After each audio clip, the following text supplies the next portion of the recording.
Good evening, Jural Assembly. I'm so glad that everyone is here with us tonight. We're at Jural Assembly training number 9, and tonight we're going to talk about government.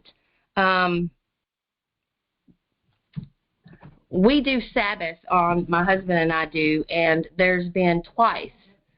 Once when all of this first started with Cheryl's case, we were reading through our favorite book. It's called Book Oahspe. It was written in 1848, and it was written here in America in 1848, and which is during the time that we were still a republic and still had our government in place before everything was taken down, before the Civil War, before the corporation. And so anyway, twice, back when all this started, this book has quite a bit to say about government. And Will and I were reading through it, and it would just hit us. I mean, it was so hard-hitting and so amazing. And then this past weekend on Sabbath again, it's as if those same books from Oahspe had come back again, and here we were reading about government again. And so I thought, you know what, I think I need to take this and give it to everybody and just let everybody sit with it for a minute. So this is from my favorite book, Oahspe. And Oahspe means earth, sky, and spirit. And let's see, let me screen share. I'm sorry, guys. Willa usually has me all set up. But we have a rebellious chicken, so he's out there dealing with the rebellious chicken. So let me see. No, I don't need that. Okay, I need that.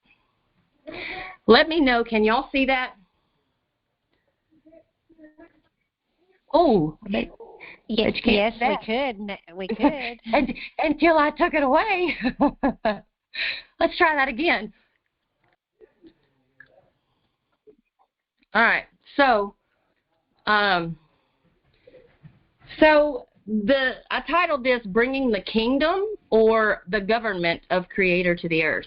So this first section comes out of the Book of Sue, which is chapter 3 from the Book of Oahspe. So the Oahspe was written in 1848, but it's a compilation of different books. I think there's like 40-something different books in this one book. It's huge. But anyway, so this comes out of the Book of Sue, chapter 3. This is how you know if your government is for or against Creator. Jehovah spoke through Sue, saying, "Mine is a strong government and everlasting. Listen to my wisdom. Listen to the wisdom of your Creator, O my sons and daughters. Where have I not given liberty to all people? He who does right, where is he not free? He who does wrong, where does he have liberty? Whoever endeavors to surpass himself, have I not shown him his limit?"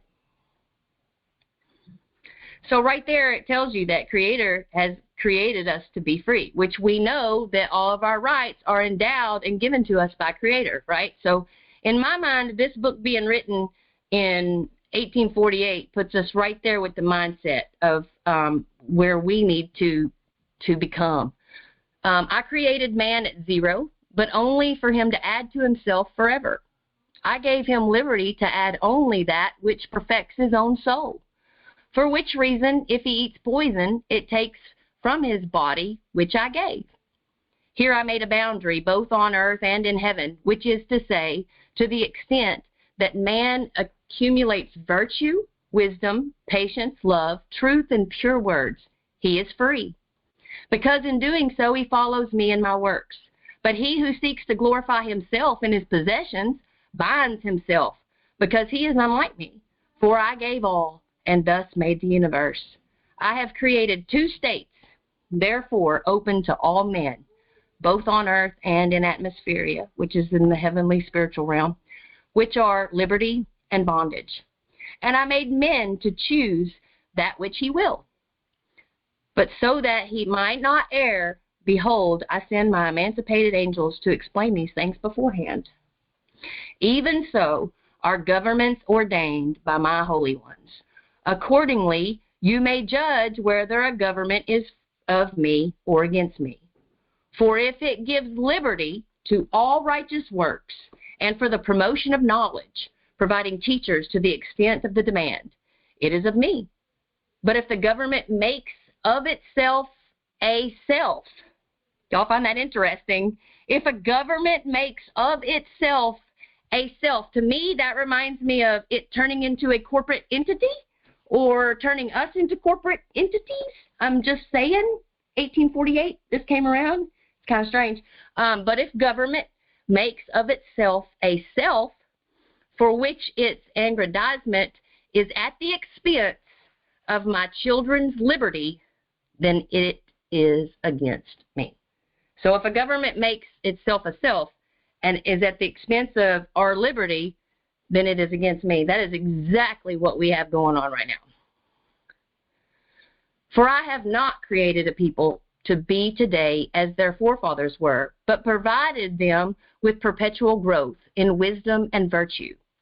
For which reason the rising generation shall rebel against that which was well and good for their forefathers. All my governments understand this, whether on earth or in heaven. Whatever government does not accept this rule shall go down to destruction. For as I have hedged man about with sentinels, such as pestilence, poverty, and hunger, in order to awaken him to knowledge and industry, so also I have hedged in all governments under the sun with sentinels, such as rebellion, assassinations, war, and bankruptcy. As pestilence proves man's disobedience to my commandments, so does rebellion and anarchy prove the disobedience of governments to the progressive spirits which I created within man. All right, so the next one is Book of God's Word, chapter 24 of Oahspe. This is instruction about government.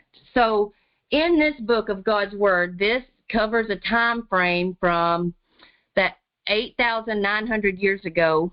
Zarathustra was a man who lived in Persia, and so 8,000. He was a prophet. He was this is his record of how government should be for Creator. So Zarathustra inquired concerning the government, to which the Creator replied, saying, to all the pure disciples there is no need of government, except to do the will of Creator. But no people are all pure, no people are all wise. Two kinds of governments the Creator created. The first is his own, the government of the Creator. The second is the government of mortals that they have among themselves. Zarathustra inquired if government did not abridge liberty. And so Creator responded and said, the Creator's government gives liberty. But so far as man's government takes after the Creator's government, then it will give liberty also. Zarathustra inquired, what is the best, most potent man's government? To which Creator replied, this is the best, most potent man's government. First, there shall be, now remember this was 8,900 years ago. First, there shall be no more than 2,000 people so that they can know one another, and no city shall be larger than that. The oldest, wisest, best man shall be the high rabbi. But the families of tens and families of hundreds within the city shall each have one rabbi, being the oldest, wisest, best man among them. These rabbis shall be the government of the city. They shall have a government house, and it shall be a place of decrees. Zarathustra said, how shall they make decrees, so that the decrees do not pervert liberty? I think this is so interesting, guys. Creator said, do not ask this, O man. He who cries out constantly for his liberty is a selfish man. He is a drunk. Now, a drunk is like, someone who's useless or, it just doesn't do anything to help himself. Unless a man is willing to sacrifice his liberty somewhat for the public good, he is unworthy before the Creator. To find the amount of sacrifice, this is a business of the decrees. Zarathustra said, how then shall a rabbi proceed? And Creator said, when they are all seated, the chief rabbi shall announce what the subject's going to be. Neither shall any other rabbi announce the subject. But if a rabbi has a subject, he shall state it beforehand to the chief rabbi.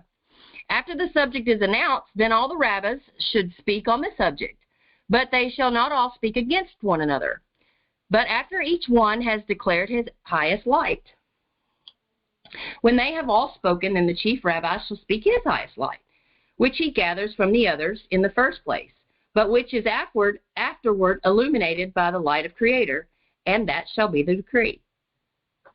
I think that's interesting, guys, when we read that, because basically that's how our assembly kind of works.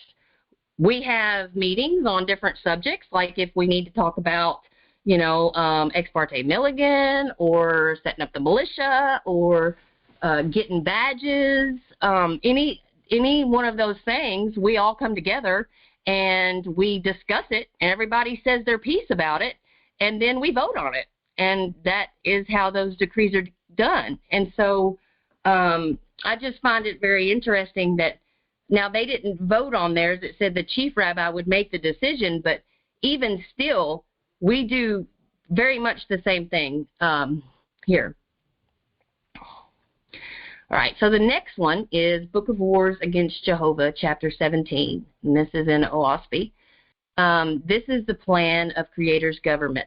This was written, so this book, the Book of Wars Against Jehovah, this book was written during the time of Abraham and Poe and Gautama. So it's a time of 3 different creators, prophets on the earth. A lot of people don't realize that because we have like the Bible, and the Bible is like Abraham, Moses, Noah, Elijah, Yeshua, all of those prophets are in that land region, but Creator is so much bigger than one land region. He encompasses the whole earth. And so what you will find when you go back through history is that Creator had prophets who spoke the same type of teachings all over the earth in different countries, like Gautama, that was in America. It wasn't called America back then. Awata, and Poe is actually from China, and so he was working in China at the same time Abraham was in, the Persian area. And so, anyway, this was during that time, so this was what was said during then about government. God, in Book Oahspe, bewailed heaven and earth, and he said, Great Jehovah, how I have failed in your kingdom. Behold, you have given me the keeping of the heaven and her earth, and they have gone astray. Jehovah said, Behold, the plan of my government, which is to come against nothing in heaven or earth, to seize nothing by the head and turn it around by violence to go the other way. And so you have Jehovah here saying that I don't do violence. I don't turn anything, I don't seize anything, and I don't do anything by violence. Though I am the power that created them and am the ever-present that moves them along, I gave them to be gods like myself, with liberty to find their own direction. I created many trees in my garden, the greatest of which is the tree of happiness. And I called out to all the living to come and dwell in the shade of that tree and partake of its fruits and its perfumes. But they run after prickers, and they scourge themselves. And then, alas, they fall to cursing me and accusing me in shortness in my government. I confined them in their mother's room, the earth, for a season, showing them there is a time for all things. But they run forward hurriedly, desiring speedy happiness and wisdom, without halting to observe my glories by the roadside. I said to them, even as I have given liberty to all my people, so you shall not impress or force into your service your brothers or sisters. So there's Creator saying, I've given liberty, but we can't have slaves.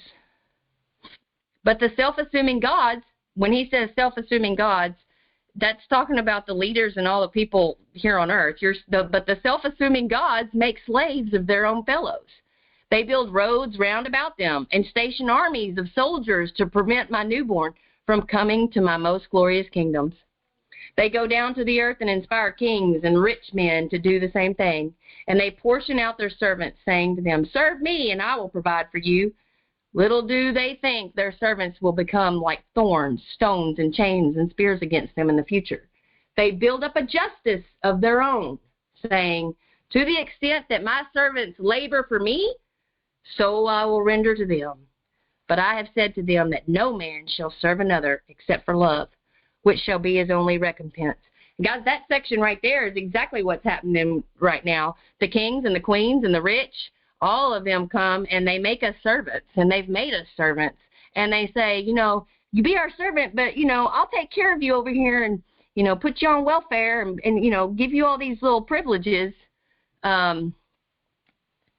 So anyway, it says they build a justice of their own too. So that's what we have here. It's their justice, not Creator's justice system. Let's see. The king and the queen of the earth and the rich man shut their own eyes against me, thinking that by doing so I can't see them. They flatter themselves that in heaven they will give the slip to their servants. But I sowed a seed of bondage in my garden, and I said, whoever binds another shall himself be bound. And behold, when they are risen in heaven, their servants and their soldiers come upon them. Their memory is like a troubled dream that will not depart from them. And then the Book of Archabon, chapter 7 in Oahspe, there are two types of government. This book, the Archabon, this is in the time frame of the prophets of Moses, Kephilia, and Chinya. Moses, of course, was in the Persian area. Kephilia, he was one of the prophets that was in India. And then Chinya was actually a prophet in China during the same time as Moses. And that, because he was such a well-known prophet, they named China after him. So if you want to know how China got its name, it's through Chinya the prophet. And you can go look through China's records and some of their, books and old books that they have. And Chinya, or however you say his name, is mentioned as one of those prophets during that time. Anyway, whoever is born into the world is part possessor of the world by fact of his birth. I think that is great. That shows that we are possessors of the earth by the fact of our birth. All come into the world naked and helpless, and they deserve our assistance because of helplessness. To help the helpless is the highest virtue. 2 wise men are greater than one. A nation of wise men, what can be greater than this? Yet all men come into the world knowing nothing. To give them great wisdom is to make the nations wise and great. To open the avenues on every side is great learning. This is the foundation for a great kingdom, or a foundation for a great government. To have the soil tilled, is this not greater than hunting and fishing? To throw the lands open in the east and the west and the north and the south to the tiller and the soil, this is the foundation of plenty. When the poor and ignorant are supplied with necessities to eat and to wear, with a place to live, there is little crime, but great virtue. And such people are a great strength in that kingdom or in that government. To hold more land than one can till is a sin against those who have none, who do not have the means to live or to earn a living. Yes, such a one is an enemy to that nation. There are 2 kinds of governments. One government for the government, and the other government for the people. The latter government the people will endure, and by their wills make it mighty.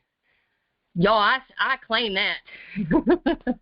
The government for the people will endorse it, and by their wills it will be mighty. The former government seeks to make itself mighty at the expense of the people. Isn't that the truth? Such a government is in the throes of death. To make government and people one as to prosperity and peace, this is the highest government. For the government to render to the people bountifully, as to land and water, as to great learning, and as to music, this is the wisest, best government. What man is there who does not love liberty, the chief of all desires? Can a government abridge this without crippling itself or forfeiting the love and cooperation of its people? To bestow liberty and to maintain liberty to all people, this is the greatest good thing a government can do. But who shall say what liberty is and its limit? A man who makes offense against his neighbor or deprives him of virtuous livelihood shall not have liberty. So there you go. If someone harms it, you see what that is? There it is. There's common law right there, guys. There it is. Who shall say what liberty is? And its limits. There's the limits. What's the limits? The limit is a man who comes against his neighbor, deprives him of his livelihood, shall not have liberty. So also no man shall run naked, nor should a man have liberty to go into another's field and take his harvest. How then shall a government take a man's possessions against his will? But he who has received great learning will not offend by nakedness, nor by taking that which is another's. So if we learn and get educated, we're going to learn not to harm our neighbor, to take from them, or to hurt or injure them, or damage or steal their property. It's all right. It's right there. What then is greater than for a government to bestow great learning on its people? It is not enough to say to the poor, here is land, go feed yourselves. But men of great learning shall be sent among those, showing them how to till the soil, and how to build, and how to keep themselves pure in soul and body. For great learning is not in the books only. No, there are men of great knowledge as to books, who are themselves gluttons and debauchees and bigots and tyrants and base authority. Such men do not have great learning, but in fact have great vanity. Two kingdoms laying side by side, in the one are great philosophers and colleges, but the multitude are in need. But in the other kingdom there are no philosophers as such, nor colleges, but the multitude have plenty. The latter is a kingdom of greater learning than the former. For what does great learning consist of, if not in knowing how to live wisely? A few philosophers are not a nation. To bestow such knowledge on the people as will enable them to live wisely and be happy to a good old age. This is the labor of the best great government. It is a common saying that such and such a king is a great king because, behold, he has founded colleges. And this is no small matter. But how much greater is the king who has founded 1,000 poor families and taught them how to live wisely? And so in this way is casting out poverty from his kingdom, enriching it and strengthening it. To make a law to prevent liberty, to bind slaves more rigidly, is to weaken the nation, to weaken the kingdom. For example, a man had 10 servants, and they were free. Then he bound 9 of them with chains, and then he complained because they didn't serve him well. He was a fool. To labor for oneself at the expense of the state is to rob the state. To hoard up possessions is to rob the poor. What treasure has any man that he can take out of the world? It is better to give it while one may, for tomorrow we die, leaving it to them who did not earn it. The highest peace is the peace of the soul, which comes of consciousness of having done the wisest and best in all things according to one's own light. For after all, is not the earth life only the beginning, in which we are as in a womb, molding our souls into the condition which we will come upon after death? In which case we should, with alacrity, seize upon the passing time and appropriate it to doing righteous works to one another. And then the last is Book of Judgment. Now, the Book of Judgment is chapters 33 to 35, and this was written during the time period of 1848. All right. God said, hear the judgments of your God, O man, and look upon the whole world with the eye of God. Be comprehensive in judgment over all nations and peoples upon the earth. Jehovah has said, out of my very self I created all the living. Brothers and sisters I made them from the members of my body. In the early days of a world, behold, I provided man with different continents and islands separated by mighty waters, so that man in one division of the earth would not interfere with man in another division of the earth. Behold, I allot one nation and people to one civilization, and another nation and people I allot to another civilization, separately on the different divisions of the earth and on the islands and the seas. I situated the different peoples I created. But when the world grows older and man attains to wisdom, I say to him, build ships and sail across the waters I created. Go visit your brothers and sisters in the different divisions of the earth.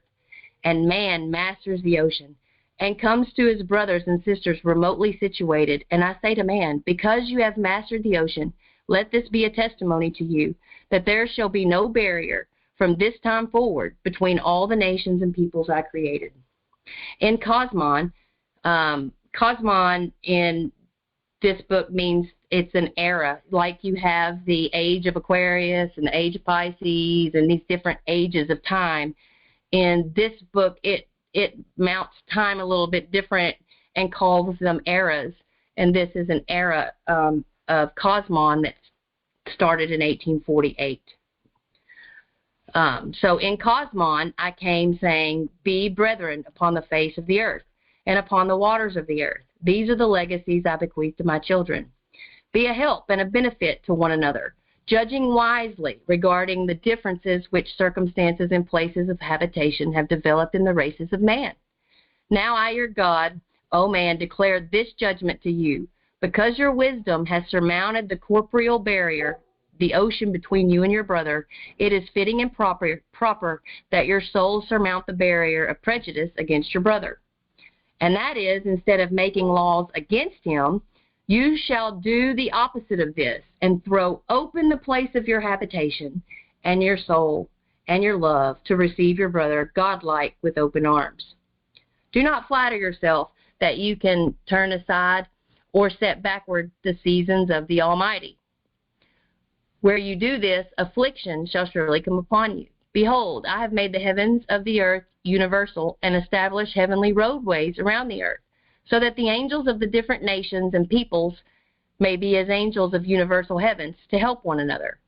Will you make a law to incite the enmity of the spirits of the dead against you, and thus open the door for still more aggressive wars?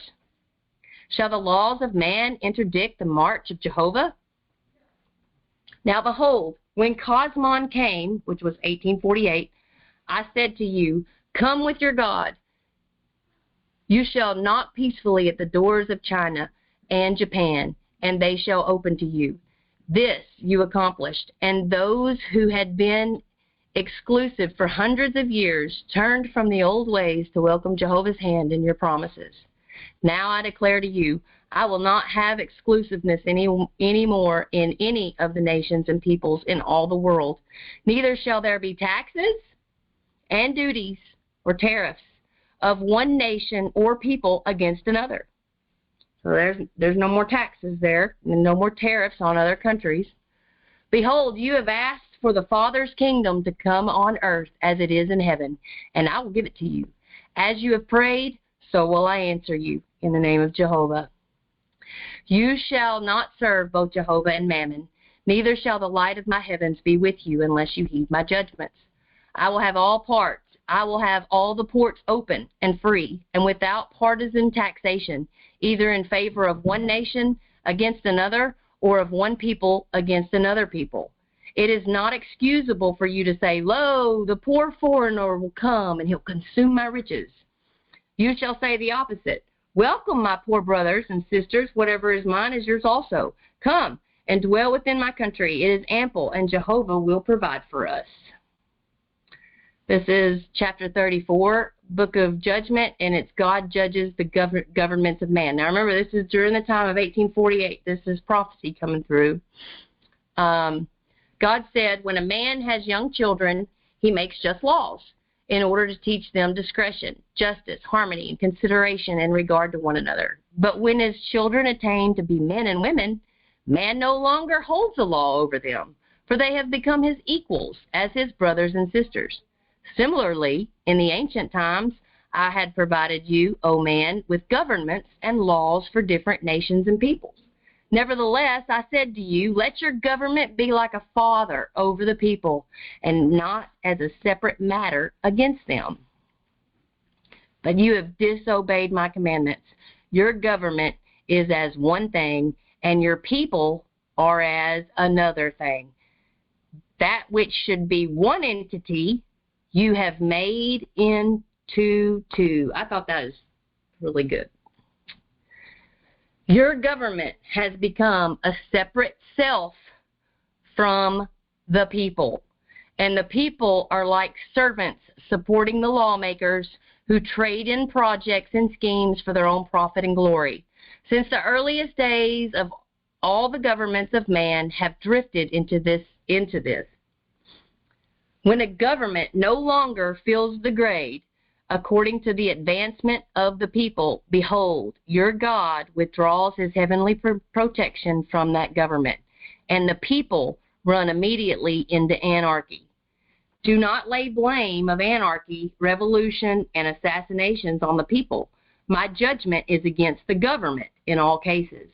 These conditions of vengeance are only the fruit resulting from the government's divergence from the will of Jehovah and the march of his light. For example, as the offspring of inharmonious parents or of parents wrapped up in selfishness are lower in grade than their predecessors, even so do the subjects of a king decline in grade in proportion to the prevention of liberty and the neglect of general instruction. Judgment is rendered against governments where it does not provide liberty to the people, and where it neglects providing means for the development of the talents created withal. In those respects, O man, governments are measured and graded by your God.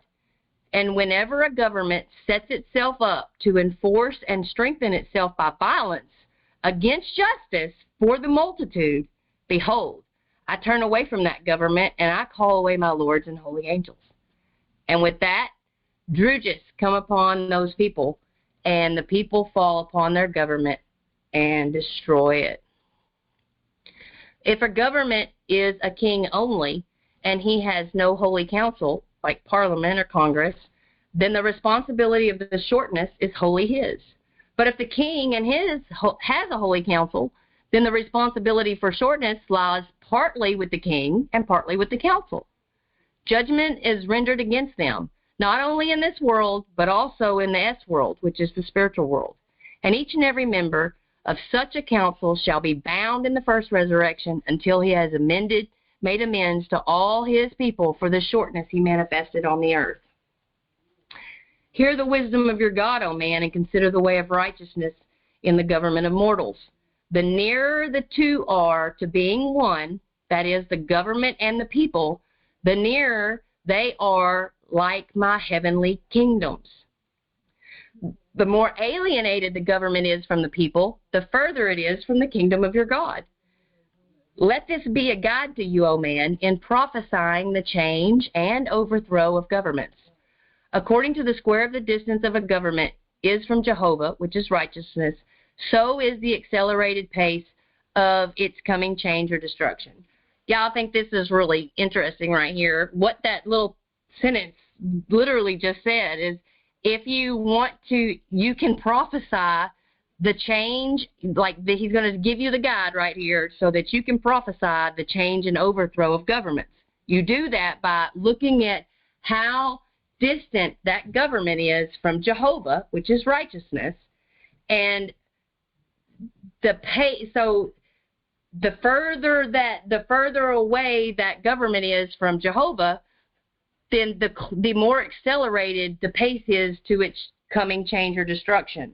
And so we are if you look at Jehovah the way we are right now, we are way off course. So the coming change or destruction is imminent, according to this book.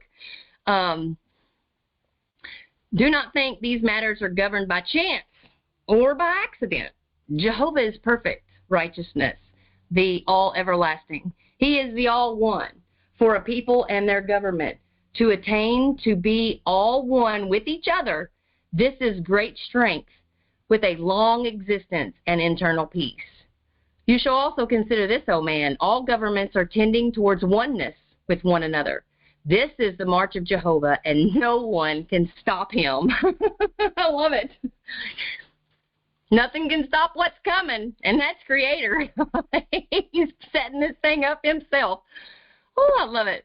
Consider then what wisdom is between governments to make themselves reciprocal toward one another. And reciprocal is like scratching each other in the back, like getting along and making things work together.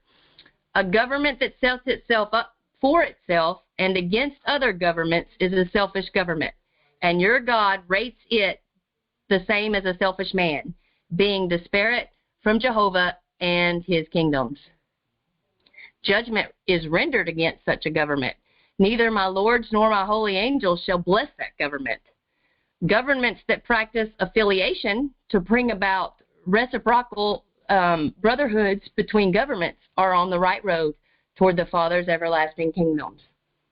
Do not flatter yourself, O man, that these matters can escape the observation of your God. The affairs, legislations, laws, treaties, and all things that governments accomplish directly or indirectly, good or bad, are known and recorded in the heavens of the earth. And the leaders, kings, and councils shall sooner or later face them, and they shall judge their own fullness or shortness in serving Jehovah in righteousness and wisdom. And then the last part, which is Book of Judgment. God declares judgment. God declares against the governments of man. God said, whoever lives with Jehovah is free from Jehovah. These need no man's government, for they practice righteousness, peace, love, industry, and wisdom with due regard for one another. And guys, that's exactly what it is with American State National. I mean, if you just choose to be an American State National, you really don't need any government over you. You're governing yourself. You're all good. You don't need anything. Such is the Father's kingdom on earth, in which there shall be no laws made by man, neither shall there be leaders nor rulers. And that's how we are. We don't have laws made by man. We follow two sets of laws. We follow natural law and common law. And common law is do no harm, steal or damage no property. So that's the real simpleness of it. And there's no need for leaders or rulers either, because as sovereigns, we all come together.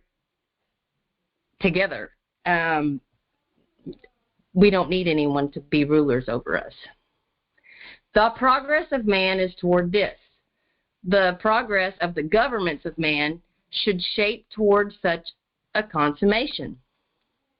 The time was when laws were required for all things, even in the manner of a man coming in and going out of a house, and to every occupation that man followed, with licenses and taxes regulating them, a time of apprenticeship to a barber, a weaver, a lawyer, a preacher, a physician, a smith, and to all the other trades and occupations with examinations and passports or diplomas and licenses, to practice within the king's dominions, with rates for fees and rights and privileges.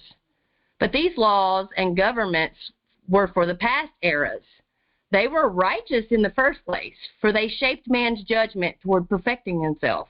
But behold, a new time is in the world.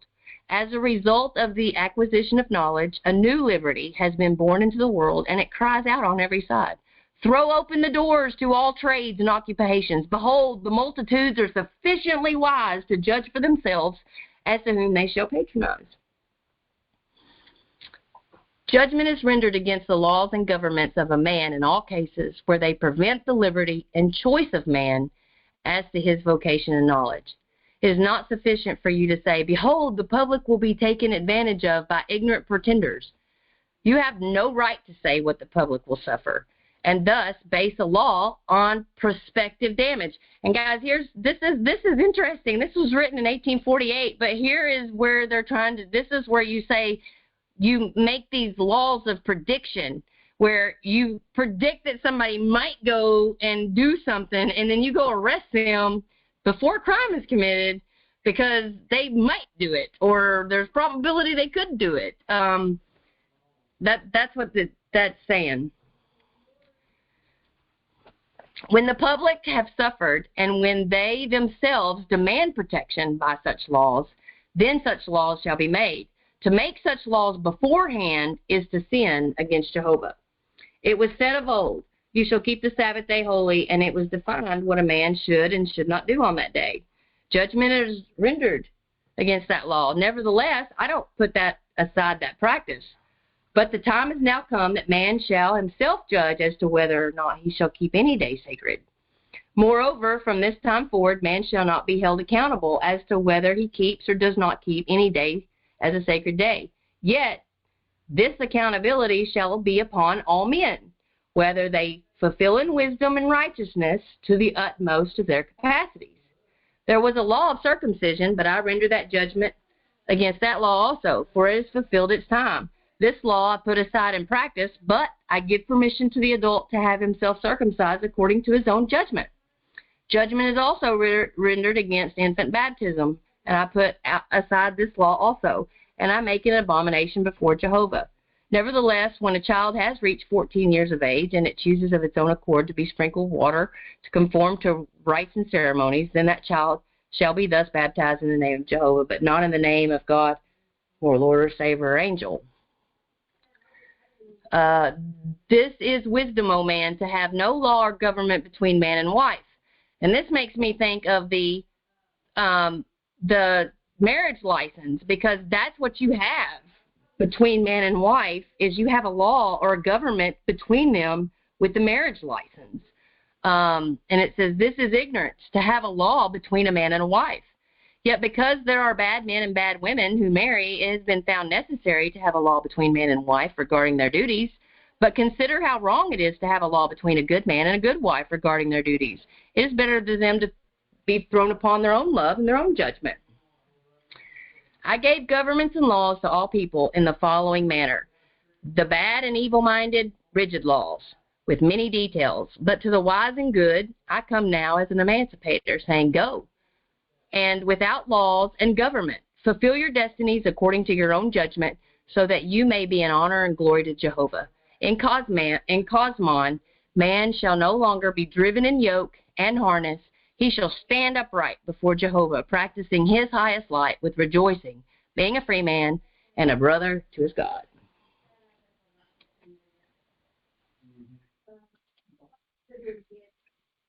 Let's see. I know, guys, that was a little different than what we've done before. I don't know how to make this bigger. Does anybody have any comments, questions, concerns, thoughts? I just thought it was very interesting that within this book it has so much interesting information on government.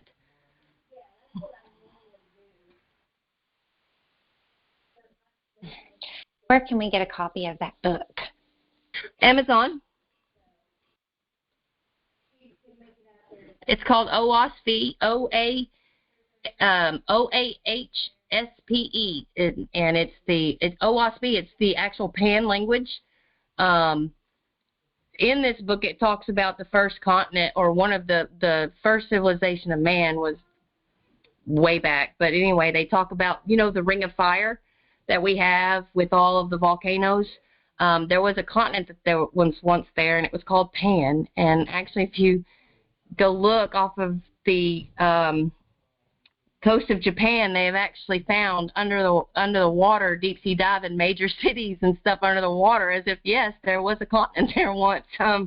It's really crazy. But yes, you can get that book at Amazon. It's Oahspe.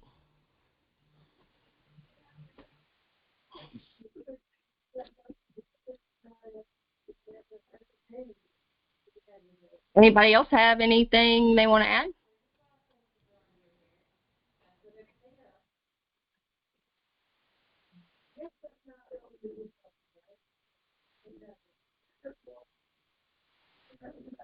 Okay, if no one else has anything they want to add, I will go ahead and stop the recording.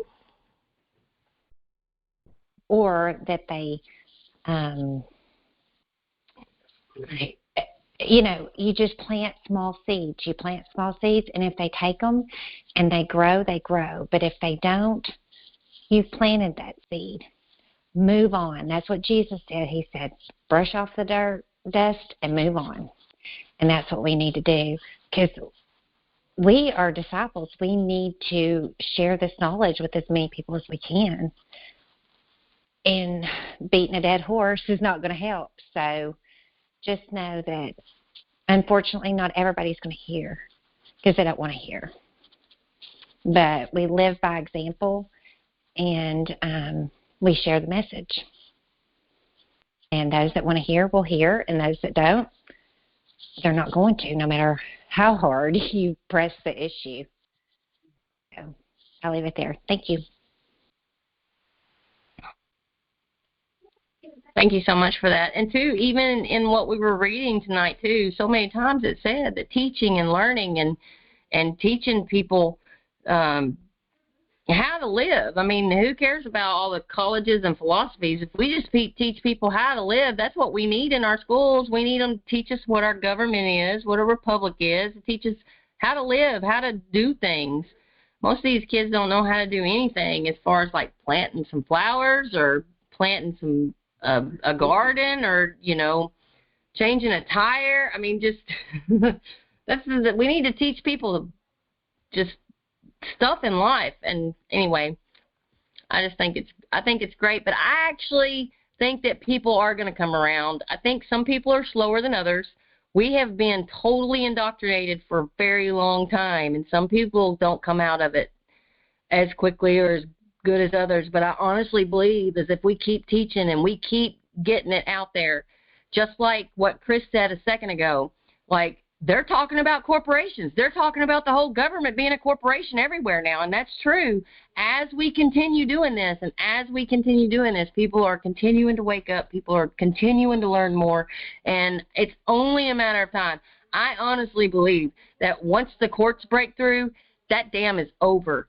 That dam is broke because everybody has experienced traffic court and has experienced being taken advantage of by that court. And so I think they'll be running. I think they'll be running when they realize that the common law court, because people have been saying for such a long time, and they just didn't understand what was going on. I was one of them. You remember when you go into a courtroom and you can't even mention the Constitution or you get held in contempt. Before I knew about common law, before I knew about American State National and what all this stuff that went on, I was outraged, and I couldn't understand. How can you not mention the Constitution and get held in contempt for mentioning it? It doesn't make sense, and it didn't make sense to me, but now that I've learned, it makes total sense. And I just really have faith in humanity, or I should say human, but faith in mankind that we're going to get our acts together. And I think it's going to happen at a very accelerated pace. I really don't think it's going to take that long, y'all. I really think that the big majority of people are waking up. A lot more of them awake. It's just that the news media doesn't let you know. Now, I know that there's still a lot that are asleep, but there's a lot more that are waking up, and they're continuing to wake up. And I think that whole Easter thing that happened with Biden, boy, I think that woke up a whole bunch of Christians that have been sleeping at the wheel. So, anybody else got anything? This is a little bit off this topic, but not really. But has anybody ever seen My Lunch Break on YouTube? Yes, his episodes are amazing. I think he's on like 69 or something like that. They're really good. That is blowing my mind. Which I looked into some of that, but they said, like, our year, they're not sure if we are really in the year that we think we are, and they changed the year to come up with their current agenda to, because when you take out 1,000 years of our history, that leaves room for all the other deceit, such as, Christopher Columbus discovering America, which is a lie, everybody knows, and all of that. When you start talking about the time, is just crazy. I never did think about if you manipulated time and lied to everybody about our timeline. Well, just look at it. Look at the confusingness. We know the timeline was edited when they took us from BC to AD. They started the calendar went went one way, and then it turns and goes a totally different way. So we know for a fact they've messed with our time. Right. Well, and I always thought that was due to we can't hold the proper days of the Sabbath because of the change. Because if you read Leviticus, the Sabbath isn't just Saturday. There's certain days on the calendar that are supposed to be held sacred and part of the Sabbath. I know there's 2 days in July. I'd have to get my Bible out. I've got them all written down, but they're on my calendar, of course. But I'm just hoping that God will give us grace if we're not on those exact days, because we don't know what those days are. Right. And he understands that, and he knows that we've been blinded, and he doesn't like it. He don't like it at all that we've been blinded to the truth of so many things. And it's been, I don't know if any of you heard Anna today. She was talking about how the Brits created Israel through the Balfour Declaration, through the Rothschilds, and how the Vatican created the Muslim nation of and the Muslims, that religion. And so you have and we know that the Brits, if you go look at a King James Version Bible, if you go look at the King James Version Bible and you flip it open right in that first index page, it'll say property of the British Crown. Property of the British Crown. So if the Catholics gave us, and I don't mean Catholics, I'm sorry guys, I shouldn't say Catholic, the Roman Vatican. If the Roman Vatican Church gave us the Muslim religion, which that's provable, then there's a different religion that they're building. And if the Rothschilds and the Brits came together and made a pact and created Israel through the Balfour Declaration and set all this stuff up, and now they've got these wars and all this stuff going on and mass genocide, I honestly believe that these people are trying to bring about, and this is what even Anna said today, they're trying to bring about a manufactured book of Revelation, and they've changed the words of what the book of, they've changed the words in the Bible and changed different meanings of what the book of Revelation is, and they're making their own thing of it to make us believe that this is what's happening right now, and it's all orchestrated. Speaking of that, I know Anna mentioned that they're going to try to manufacture earthquakes and stuff. Are we prepared for that? Well, I mean, we're prepared as we can be. I mean, I just honestly believe that Creator's right in the middle of all of it, and I believe He's going to protect His own. But there's definitely things that are going to happen. There's events that are going to take place, and bridges that are going to go down, and false flag events, and weather warfare, and I mean, yeah, it's a war. Mm-hmm. Well, I just wanted to make sure everybody's got, a plan in place as far as how they're going to get water, drinking water, and lights on, maybe, just basic stuff just in case. Well, it might not be a bad idea, Lori, to send an email type up an email or type up a thing and to the whole, in my mind, to the whole assembly, and just introduce yourself to the whole assembly in an email. Hi, I'm Lori. I'm Lori Maldonado. I'm the militia coordinator, and I know that it looks like as we come into, April 8th and different things here in Arkansas, just be ready that there could be some traffic, there could be some false flags, there could be earthquakes, there could be weather manipulation, and I just want to make sure that everybody's prepared. If you thought about water, if you thought about generator, and just send that out there. Yep. And I would even put in that email, if it was me, I would say, hey, by the way, I would really like to reach out. So just respond to this email if you're interested in joining us in the militia. Right. And if you get that email to David Moore will mail us that separate email out to all the assembly. That's what I would do. Right. I don't know. Did you guys discuss this? I was late getting here, but I don't know if anybody mentioned it before. Discuss what? The eclipse and the weather warfare and the different things that they're doing? What Anna had said, about what they're planning.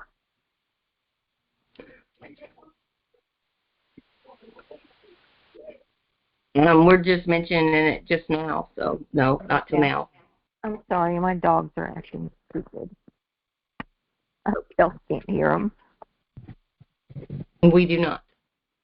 Because they're really loud. So okay. I think it's weird that they're knocking down all these bridges around. Oh, I only know about one. What else are they doing?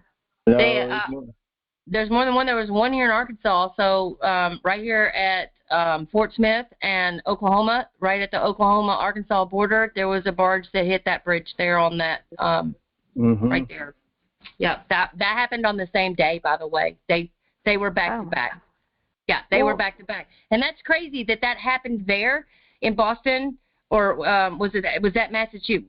Is that right? I think that's where that one was. But that is like a huge, that's going to be huge. Guess that, I don't know if you guys realize this.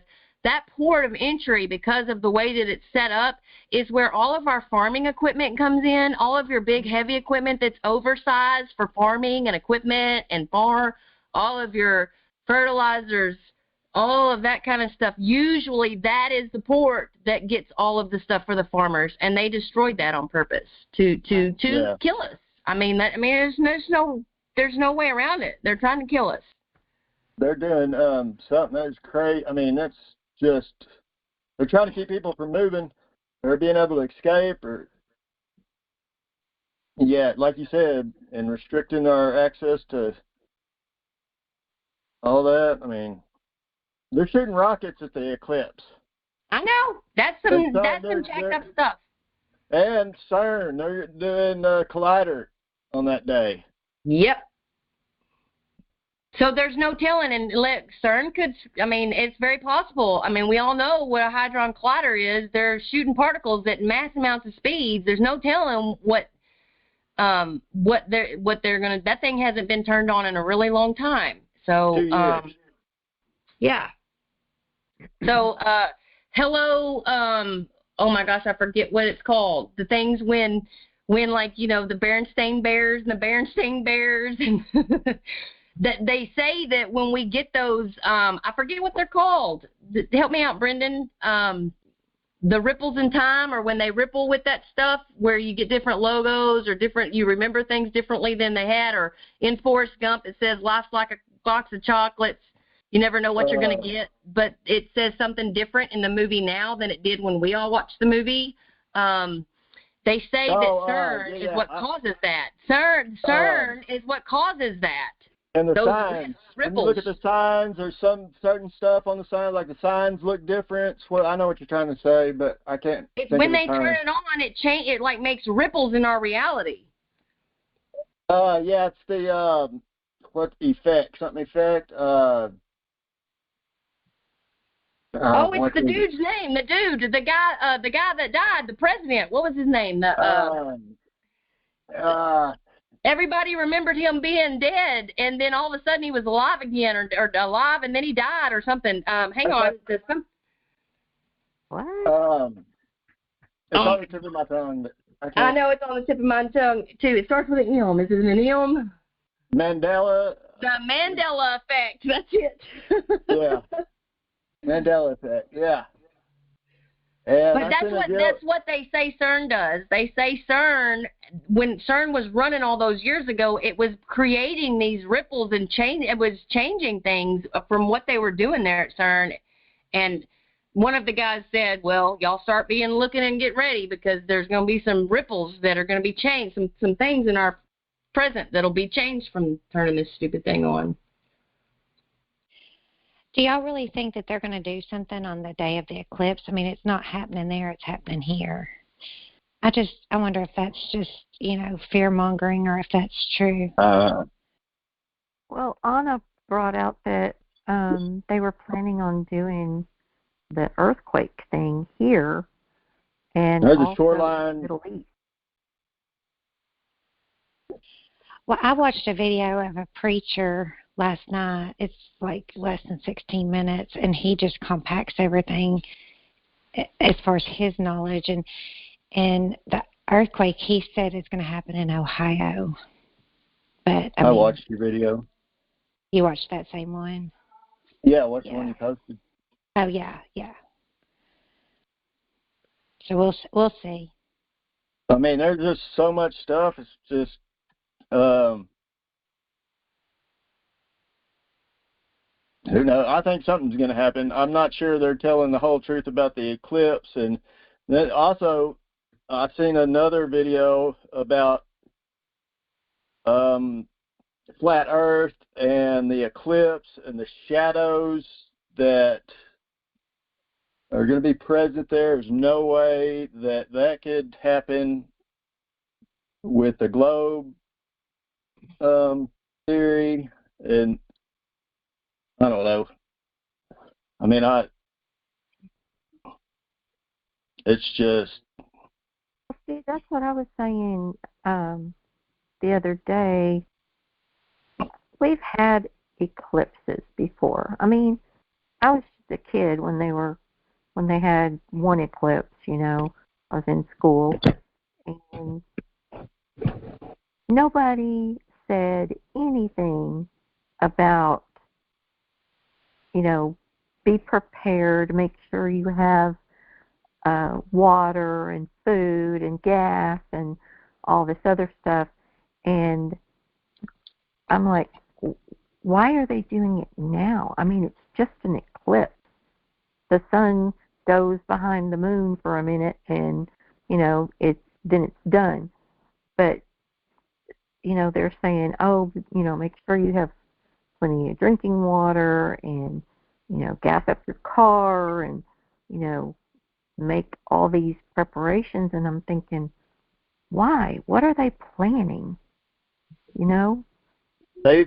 From my understanding, they've been planning this. They've known for like years, and they've been planning for years to get ready for this event. I mean, that's, how do these people know that, first off? And somebody knows something that they're not telling everybody, not of us.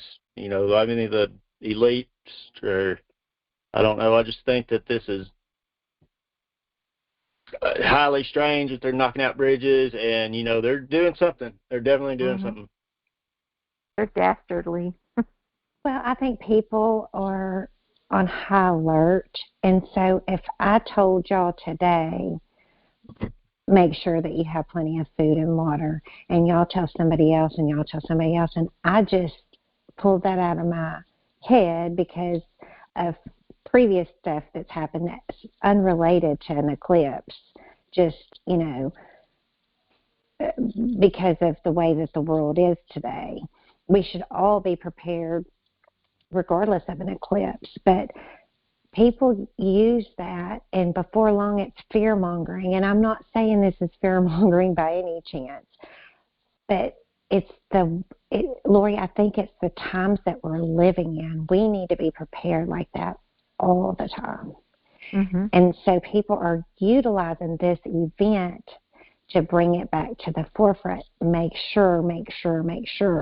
Not that they know that something specific is going to happen or anything like that. I think just from the craziness that's been going on, people have a sixth sense that something major is fixing to happen, and they don't know when it's going to happen, but they do know that something's going to happen at some point, and we all need to stay prepared for when it does. And it may not be this eclipse. It may be the next thing that comes about or whatever. So I don't look into it so much as it's the eclipse. I think it's more of the times that we're living in and the fact that we have a sense that something is going to happen and we do need to be prepared. Right. Exactly. And not only that, but I can think of since President Trump lost the election and all of that went down, from that moment, every underground media, because, you can't go watch the real media. You got to watch stuff underground on Rumble or whatever. But every single one of those medias have been telling us ever since that happened, hey, make sure you have, remember there's the 10 days of darkness that they talk about all the time that never happened and all of these different things. But what they kept telling you every time is get prepared. Make sure you have food. Make sure you have water. Make sure you have supplies. Make sure you have extra gas at home. Make sure you have all of these things. We just went ahead and did it. We did all that back then. We have all of that stuff. I think people should just personally in their own families be prepared at all times anyway, because of the times we live in. You don't know if something's going to happen. I mean, we just had a bridge. Look at northern Texas. Northern Texas, which isn't that far from us, in the Panhandle. They just got dew hit. That it's all destroyed. All of northern Texas is completely destroyed in the Panhandle from the dew weapons, just like Maui. So we have to be prepared for anything. And also, they shut down the cell service or whatever. Said it was that was just a little test, I think, to see how people was going to react. They showed some of these kids that they can't even read a map, like a Gazette or anything. They have absolutely no idea where they're at without navigation at all whatsoever. And, they can say whatever they want, but they just stopped. In my mind, that was a little test for them to see how people would react and what they would do with no cell service. Well, let me just say on that note real quick, too, Brendan, I don't mean to interrupt, then you can keep talking. Guys, if you not have an atlas, get an atlas. You need an atlas. We all used to carry them in our car back in the day. If you do not have an atlas, get an atlas. And a compass. And a compass. When I worked Hurricane Harvey, all the roads were blocked because of all the flooding.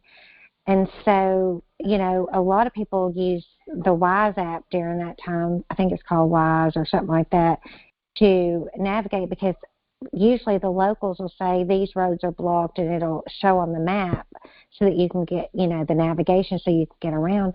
But nobody was updating that particular app at that particular time. And so I don't go to Houston. I don't know my way around. And I could figure out how to get to where I needed to go. I had an Airbnb and I was trying to get there. And every way I tried to go, it wouldn't work. And so I finally pulled into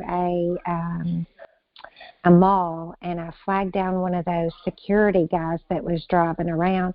And I pulled out my atlas and I said, this is where I need to go.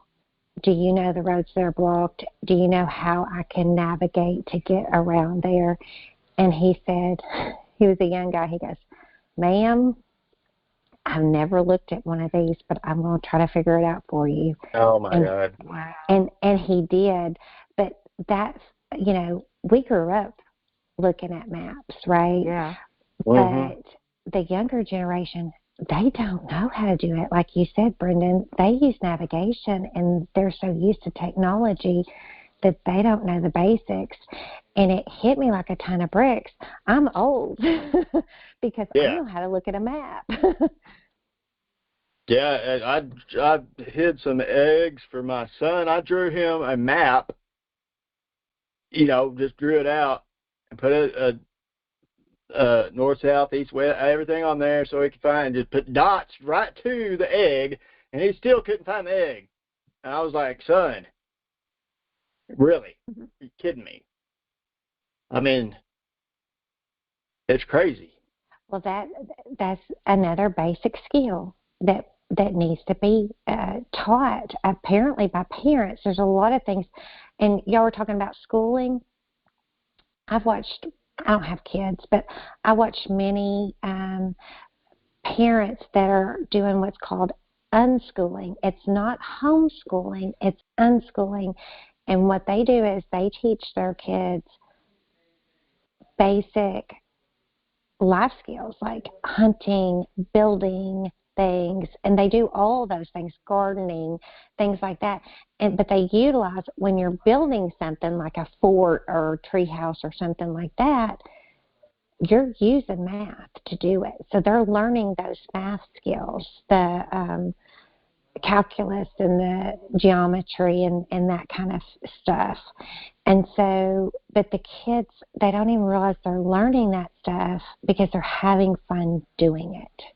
And that's the way it should be. And that's going back to what they used to do many generations, well before our grandparents. That's the way kids learned. They learned from their parents. And if you go back to the Bible, that's what we were taught. It was never go somewhere else and let somebody else teach children. And I think it's people utilize that for more of a biblical purpose, but I think it's a life skill purpose too. I mean, I think parents are missing an opportunity to bond with their kids, and hopefully we will soon have the financial freedom to where parents will have that opportunity again. Yeah, from my understanding, even if you homeschool your children, you still teach them their ways because they regulate homeschool content as well, as far as I could tell. Yeah, they have a curriculum, but if you unschool, it's called unschooling. It's a little bit different. Yeah. I found it very interesting. Yeah, I don't think there's any reason to believe in anything. I mean, we've been so deceived. We don't even know what our history really is, or where we're at, or they've just, from the last reset, they just knew what they were doing and manipulated us to where the only way we would figure out is God is going to show us, I guess. I mean, we're figuring it out, but it seems like there needs to be more of us. I mean, I can't believe that people still sleep through everything that's already happened.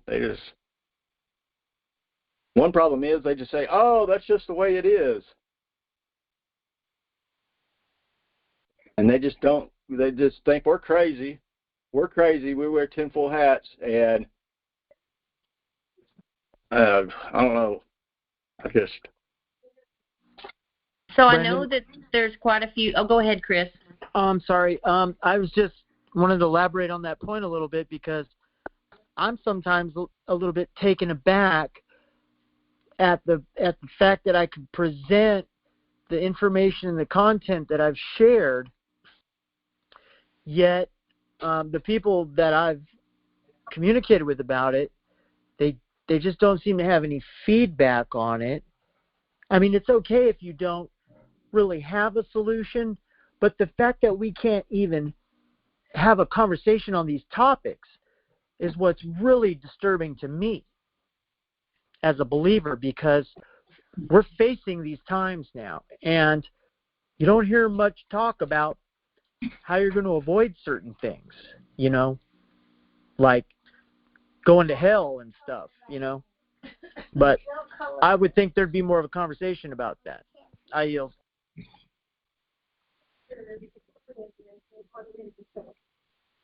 Right. Well, yeah, I was going to go ahead, Brendan. No, you go ahead. I was just going to comment a second ago on Brendan's. You had mentioned that you not talking to people. I actually think that some people take time to wake up. Now, I'm going to tell you about a bus driver guy that drives a bus with me. He's a diehard Democrat, and he voted for Biden. And when the whole election went down, and I said it was stolen, and of course I said it's stolen, and there was big arguments in our office about it. You know, there's some Democrats and some Republicans, and I told them flat out, I really don't care. I'm not part of either government, but it doesn't change the fact that it was stolen, and they thought I was crazy. Well, now it's been almost 4 years, and these diehard Democrats, they don't mention Biden no more. And now when people come in and say, yeah, he's an idiot, or, you know, oh, he ain't got no mind left, or did you hear what he said? These Democrats don't say a word. They now keep their mouth shut when they used to argue. They don't defend him. And when I mentioned that the election was stolen, well, now it's coming out on, you know, regular news that the election was stolen. So now all these people who were hard, dead set against the election being stolen, there's been a time or two I said, oh, yeah, it's been out on Fox News, guys. Didn't y'all see that the election, it's been stolen? Haven't y'all seen it on mainstream media yet? And, I mean, they just look down. I mean, they know. They know that I was right 4 years ago or 3.5 years ago about it being stolen. But they now know that they don't fight me on it anymore. Does that make sense? It's not an argument anymore. Now they just hang their head. So they definitely, a lot of these Democrats are real, and y'all know we don't care about the de facto, but I think it shows the temperature or the barometer of where we're at with people waking up. If now we're waking up some of those who are really, really asleep, and I think they're waking up. I really do. This is Daryl, if I may. Go ahead. Can you hear? Yeah. What came to my mind when you said that is the wheel turns slowly, but it grinds exceedingly fine. And I think that's really what's happening here. And, you know, it's like they say, respect the illusion, respect what is going on. But to be able to go back, to not feed into the fear, because the fear is the total opposite of love, and love is what binds us together. And I was thinking it was Long Island audit, or I think it was some of the drama he's got going on here lately. And, you know, like, oh, no recording devices in this police station. Device. We got a vice president. We have a white president and a black president, basically, if you know what I'm saying. Not talking about race. Yeah. So, device. You know, they got all the Babylonian system. They got their devices to do things. Well, that device means to separate, to divide. So it's all over in their language. I don't say, hey, bring your device with you. I'll say, bring your camera, bring your phone, but not device. You see what I'm saying? Mm-hmm. So they're just hardwired to divide, and fear is the ultimate power to divide, to separate us. Oh, they're going to. No, they're not going to on my watch, or I'm going to lean into it with love and light, you know, with all my heart. I'm going to pack that court that I got to go to with the highest vibration of light and love, no matter what happens. I'm not outcome based. I'm packing it clear full of translucent diamonds. You know, there's no, and then I look around, is there any darkness here? Anything lingering in my mind? And when, like they were, for last night, they were talking about, you know, could be 2 to 3 inch hail and going to be, you know, up to EF2 tornadoes. And I'm like, it's my job to pray against that. Not in a way of fighting, but counteracting it with light and love. And I stayed up to about midnight last night, and I kept looking at the radar. And it was just like Arkansas was just eating up anything that was coming near it, like anything. It's not that there wasn't any rain around, but there was all that angry stuff was going on either side. So, I've seen this before. I just respect their power, the illusion, the deception that they're in. Be wise about it, but don't overemphasize it in your mind where you hold energy. Oh, they've been doing the bridges, and yes, they've been doing the bridges, they've been doing this, and they've been doing that. I get it, but we got sovereign power, and that's the word. We have sovereign power. Light is so much more powerful, and we need to really stay grounded. I don't have any problem talking this stuff over. I don't at all. It's like we need to. But to keep that, the real truth is our position. I have to agree with you there. And that is true, though. We can send energy. Yeah. If we all send good energy and good vibrations and high frequency, you can tear that mess down. Yep.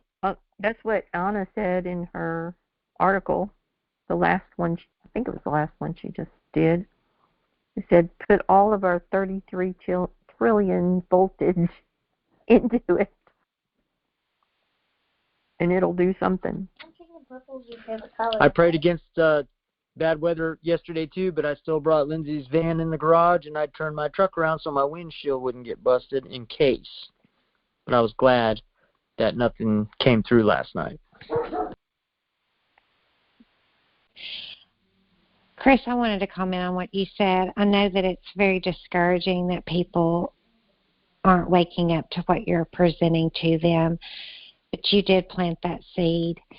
And when they run across another person that says something similar, and then another one, and another one, they will remember what you told them, that you were giving them the truth, and you did it with love.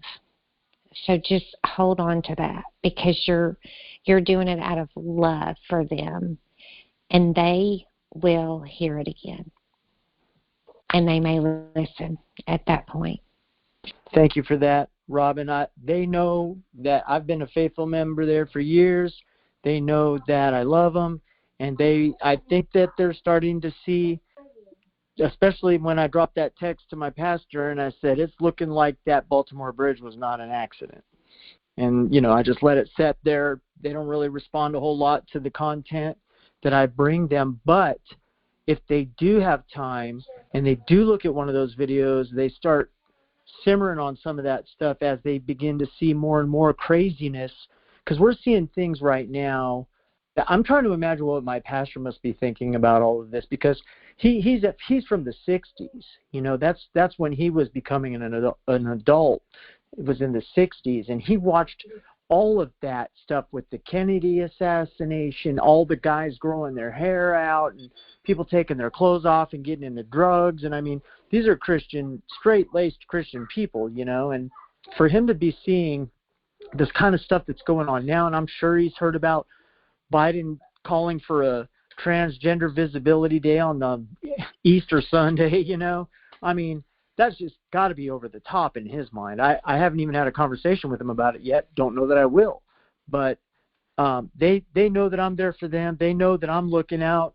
I'm trying to be a watchman and just trying to not go crazy myself, not get anxiety, not get anxious. I mean, I've got 3 books sitting on my nightstand I haven't finished yet.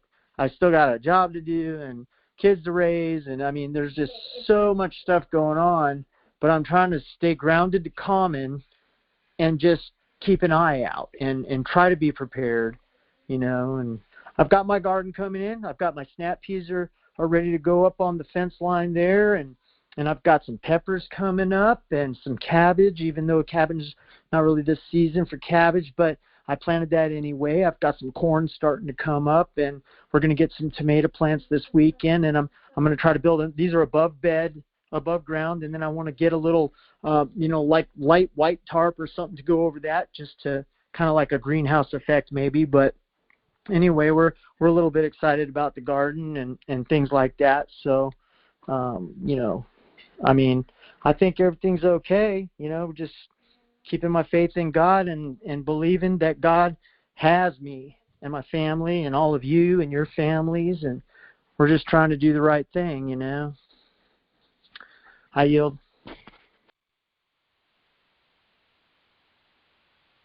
Yeah, just to there's one part I was going to say on what I just said is we can be very impressed about the power of these vibrational weapons that supposedly could break a continent apart.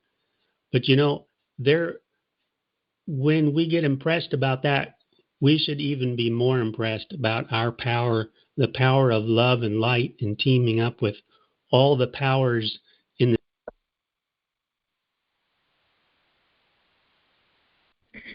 Daryl, honey, you hit mute on yourself mid-sentence. Okay, sorry about that. I don't know where I was at. Yeah, we can get. You said all the power and light is all we heard. Yeah. That really we have all the power and light, and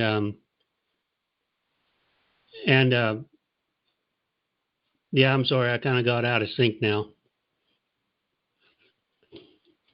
But we have the power and the light. Well, the beings over there have all the power and the light to put a stop to anything. You know, they're waiting for us. They want to intervene for us, but they're waiting for us because it's our world. So when we get impressed about what they're doing, this is what I noticed. Some people get really impressed about the evil, but let's be more impressed yet about our power and our position to intervene and that things can be completely changed. And if things are not changed and things still come through, well, then they needed to come through in order to wake more people up, because the suffering will continue until enough people wake up. So everything is right. That's what I'm expressing, my struggle or my determination to stay very level and clear-eyed through it all. Because if we fear, then we become paralyzed and say, we're just a victim and we can't do anything about it. And that's what they want you to feel. Oh, we got weapons you can't touch. Oh, yes, we can. We can prevent you from even being able to use them just by making a decision and sending it out like those scalar weapons. Send that power out into the universe. Send it out. It won't return void. So anyway, I yield. I do believe that. Yep, I do too. I believe that wholeheartedly. And instead of saying, I don't want this or I don't want that, you say what you do want, because you have more power, because that's a loving way. I mean, Jesus taught us to bless our food before we partake in the food. That's what you do. You don't say, God, please don't. You say, thank you, God, for the good. And I think that's how I try. I'm trying very consciously to do it that way, instead of please don't allow this to happen, or thank you for safe travels to my destination. Thank you for this meal. Thank you for protecting me from the bad weather, that, or potential bad weather, or whatever. And we've been conditioned to beg him in a negative way when we should be thanking him, because he has the power to protect us. Yeah, you're expressing gratitude, really. Exactly, which is a loving. It's not fear-based; it's love-based, and there's only two main emotions, and everything branches off from that. It's either fear or love. Everything branches off from those two, and we have been conditioned to be fearful instead of loving. So it takes a conscious effort to, kind of like what we're doing, we're having to unlearn a lot of things and relearn the correct way. And I think this is another thing that we have to unlearn and relearn the correct way. And Daryl, you always have a great way of presenting that in a very positive way, and I appreciate it.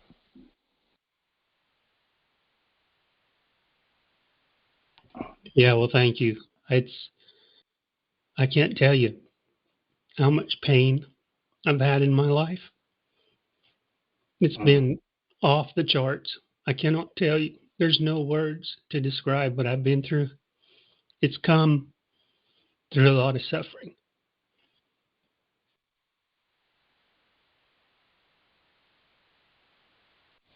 But that suffering allowed you to expand and to focus on the positive and refocus your life the way that God intended for all of us. And so I too have gone through quite a bit of pain, especially here recently, but it has molded me to refocus on the way that it should be. And so it's not in vain. It's painful to go through, but we're better people once we get to the other side. Yes, definitely. A lot of expansion. And one thing that I think saved me through it all was I always believed there just has to be a way. There got to be a way. In the end, I'm going to come out on top. Like David often prayed. He says, he just cried from his heart of hearts. But he said, there is a way. There is deliverance. I know there is. And he went through a lot of things too. But he became very beautiful inside for it.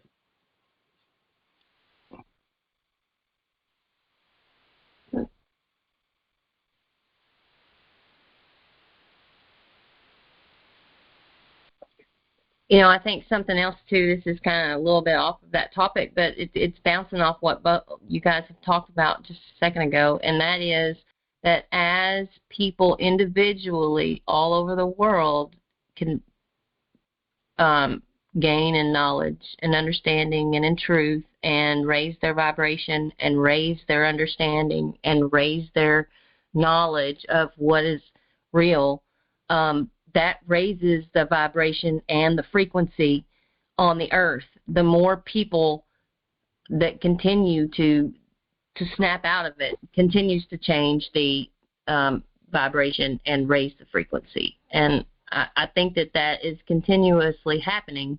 And granted, there are still bad things going on, but the bad things that are going on is from an amok government that's worldwide that's trying to take over, but it is absolutely being taken down. And all the people in all the world are rising up over these tyrannical governments, and they will not win because the people in the end are going to win.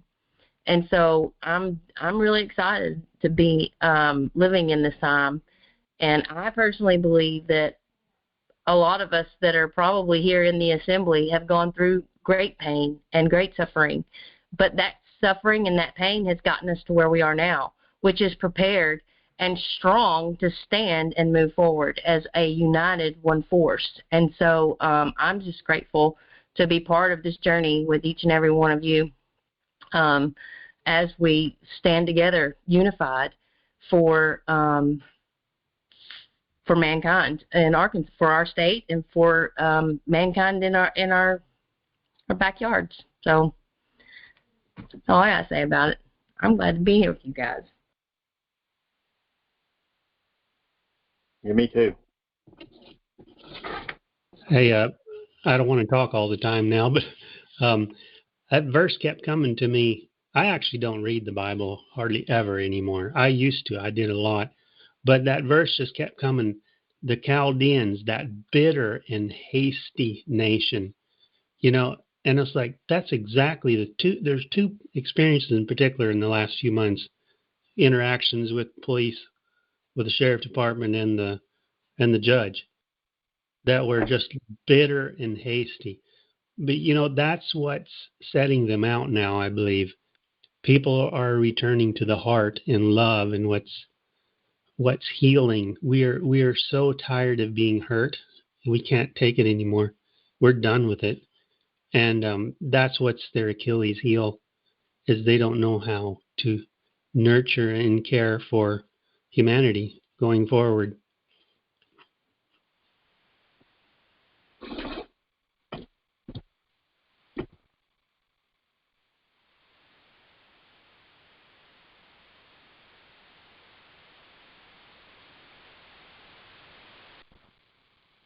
I guess you could say a rush to judgment.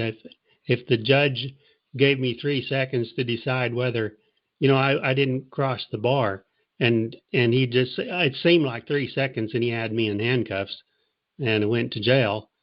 That's a rush to judgment, and that's the one thing that really took it all the way inside. I'm done with this system. I know now for sure. That is he didn't have a position to do it. And it's like, you can't stand up for your rights. It's like, I just lost, I don't know that I lost my humanity, but I lost respect for the system because I just saw it for what it was. That's bitterness. They're scared. They don't believe in just a gorgeous, beautiful, abundant earth. And so they just resort to basically vampirism, in my mind. I yield. Mm-hmm. I agree. I don't have no faith whatsoever in their system at all. There's no honor. I mean, I don't even know why they bother telling somebody to swear to tell the truth, nothing but the truth, and then they are nothing except liars. And it's okay for them to lie about every single thing. Don't even follow the rules. But if you lie to them, if you lie to, that's 5 years. They can give you 5 years just for lying to them. I mean, I just don't. I have nothing at all for that system. And I feel bad the way I feel about it because some of these people that's wrapped up in that's all, they don't really see what they're doing, and they don't even train the policemen anything about what we know at all. So it's they put them people in a bad situation, and then the policemen are thinking they're doing right, and they're just going out pillaging everybody, and it's just, I don't know, it's just screwed up. Brendan, I think it's coming to a head though, because I don't know, Will, was it Here's the Deal? I don't remember if it was Here's the Deal or if it was I don't think it was Long Island Audit. I don't know. There's a few of the ones that Will and I watched, but they exposed this seminar that they were doing called Street Cops. Here's the Deal is Will's telling me was what channel it was on YouTube. But anyway, they exposed the seminar called Street Cops, and it was done, I think, in New Jersey, and they're fixing to have one right now it's Texas, ain't it? It's Texas, April 24th. But the guys who own this, he does a whole investigation on these guys. They were all gotten in trouble with their department and had, for doing, aggressive things as cops or whatever. Now they're trained. They were fired from their position, and now they're training cops by the thousands. And they played pieces of this, seminar, and I could hardly listen to it. Every other word, for instance, this is a seminar with thousands of cops for training, and every other word was a cuss word, and they were talking about sexual stuff, and they were talking about going and shooting people. Yeah, one of these guys said he would just shoot the people if they tried to not talk to him or mess with him. He would just shoot them, and now there's a case that he literally just did that not too long ago. And yeah. These cops are having these, so the training, but anyway, that training is now being exposed. So the way they're training these cops by the thousands is very militaristic, but also very vulgar.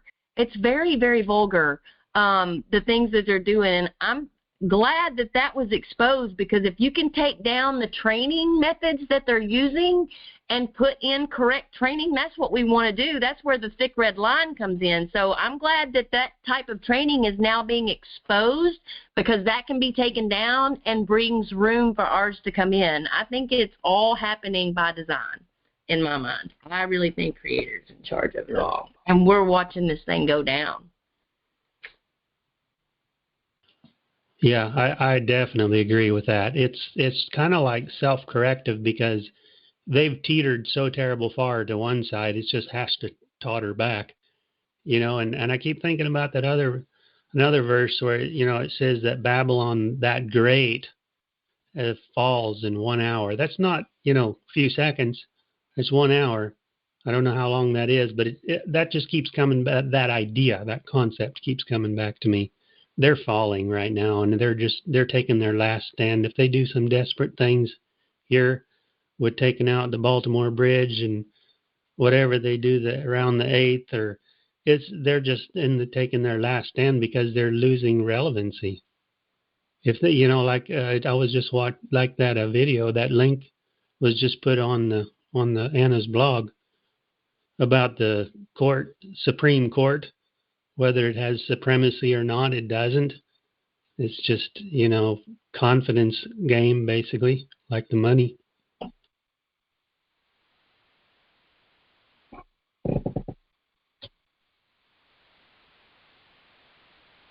Right, and the Supreme Court, too, is still a corporation. I mean, it still is. It's not our jurisdiction. No. It's not. And that's why, there again, that is, I mean, guys, we're going to the Supreme Court to have them look at this case only because this stuff hasn't been brought up in so many years. But, I mean, honestly, guys, you need to understand, our court is superior to all of it. Yeah, we are the superior of all of it. Because we're the only living people. It is, but they still have all the power.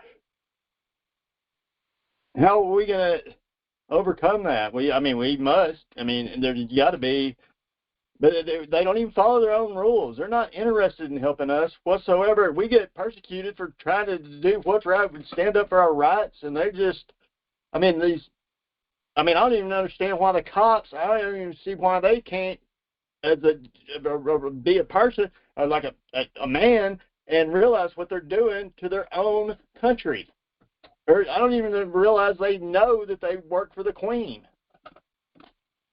They don't know that. You have to understand, they're indoctrinated into the system, and they follow orders. They're order takers. They take orders. And so, and they are only doing what they've been trained to do.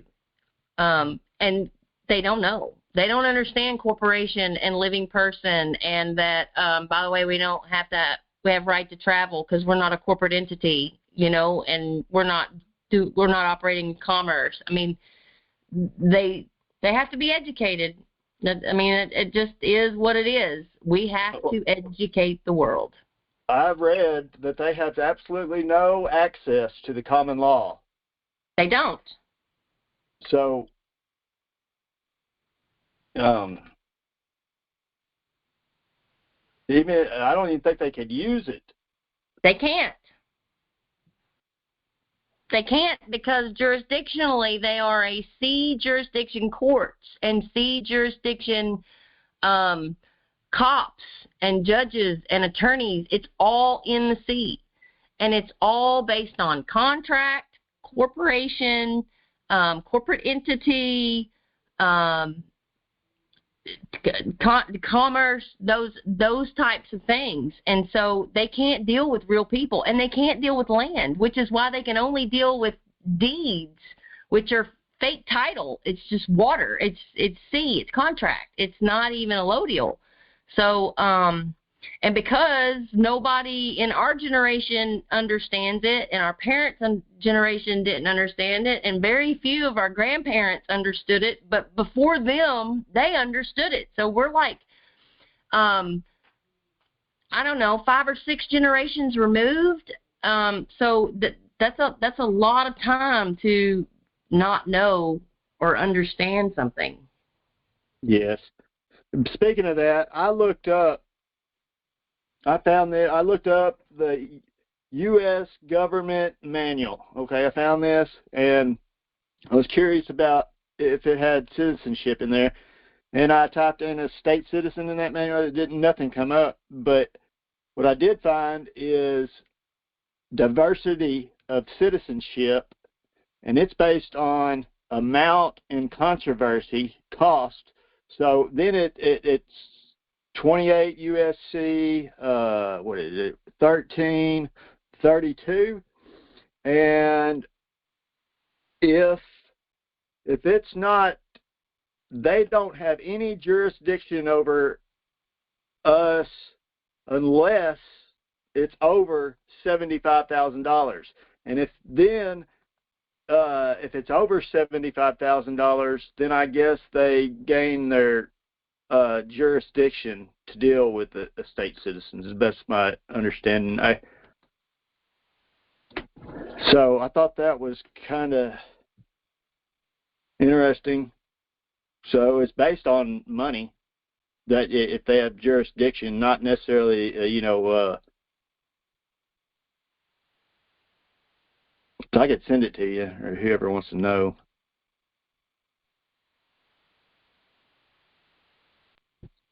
Yeah, throw it in the group text. All right.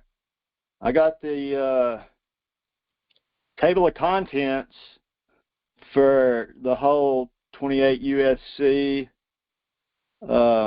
United States Code 2020 edition, judiciary and judicial procedure, jurisdiction and venue, district courts, jurisdiction, table of contents, and it lists all of them. And it's got the whole list: actions against foreign states, federal questions, diversity of citizen, admiralty, maritime, prize cases. There's only 22 prize cases that they go by, I think. That's what I was reading. Is bankruptcy. It's got a whole list, but I'll post it on there. Because I don't see I don't want to be negative or anything, and we got to be prepared to just do what we got to do, because I don't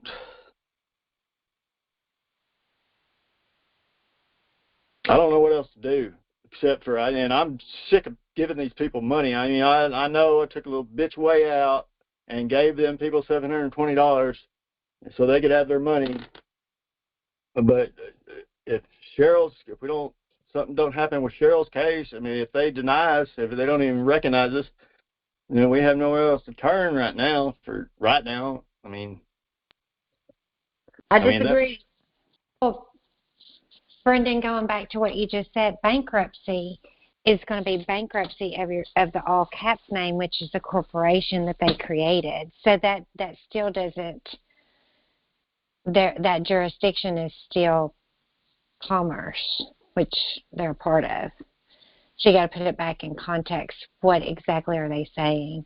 Okay, so if it's in our context, they shouldn't even be addressing us whatsoever. They're sucking us in there, and we've got to have a way out. I know that's not. It has nothing to do with us. None of their stuff has nothing to do with us at all. But they suck us in there, so we got to have a way out. Okay, so let me just go here, Brendan, because let's just talk about this for a minute. All right? So our next step, let's just say the Supreme Court justice is just like the Attorney General and thinks that we're a joke. Okay? Let's just say that. Our next step would be going to the district court in D.C. And at that moment, Anna will be able to join into this with us because she will finally be in a jurisdictional spot to be able to do so. Because it's now moved out of a state level and into a federal level. which means the United States as a whole. It's now not just become a decision for our state, but it's now something that's looked at as a whole, which is where ANA sits now. Let's just think about this. If we don't get the decision that we want from the district court in D.C., then the next step, I know that for the last few years we've heard many times how ANA says, look, I usually deal internationally. I don't deal with stateside stuff a lot. She started dealing with more stateside stuff, but a lot of the stuff that she does has been international. So the next step, if the U.S. District Court doesn't come in, then that is the point where we have to ask, okay, ANA, where does this go? Do we need to take this on an international stage and make ourselves known internationally, or how does that work? Because there is a next step. There's always a next step. And I know that internationally, the Federation is recognized internationally. We may not be being recognized by this, taken over remember, the government that is in place is a tyrannical, taken over government. It's not real. But right. That's it was what I'm always saying. it was always bad, but now it's even worse because it has literally been taken over. And what do? You take it internationally at that point? At that point, we may actually have have the living law firm involved, and we may be pulled into the international, because that's the top. When you go law, it starts at the county, and then it goes to the state, and then it goes to the country, and then it goes international. And common law international law is LAW. It's already under common law. It's actually not common law, but it's the same thing. It's called something else because it is international law. But we have a place to go.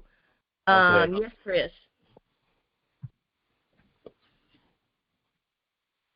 Chris, you got your hand up?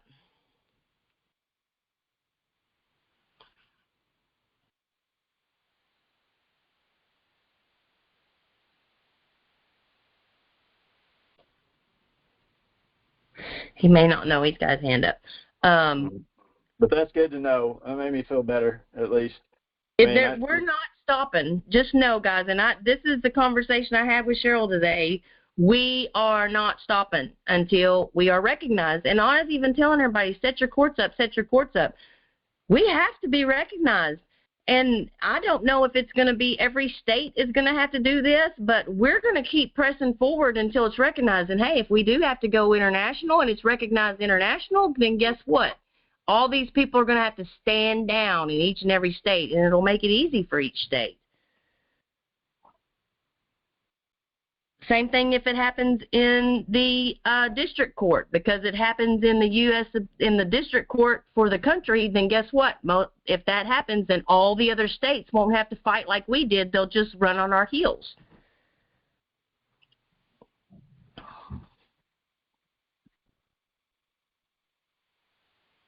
I think it's good, guys. Try really hard. I keep telling Cheryl this all the time.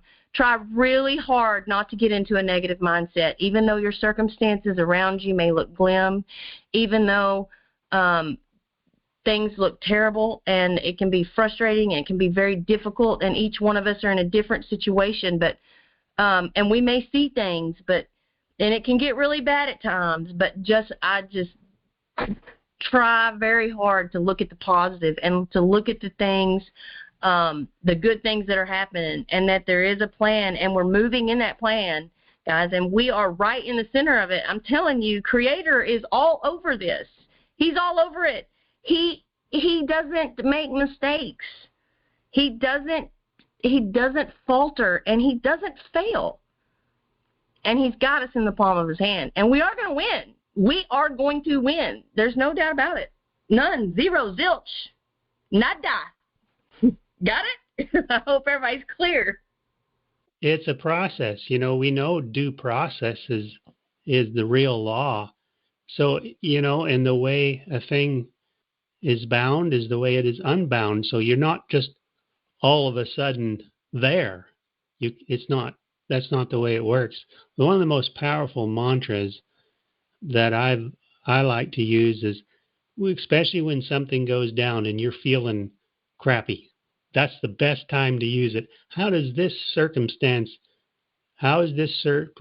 best serve me just the way it is right now? And say it kind of slow to slow your nervous system down into it, to feel that, embrace that gratitude, that love. Love is the power. This circumstance, how does it best serve us? Because it could really, really, really, like you say, it could set the stage for the rest of the states to make a huge impact.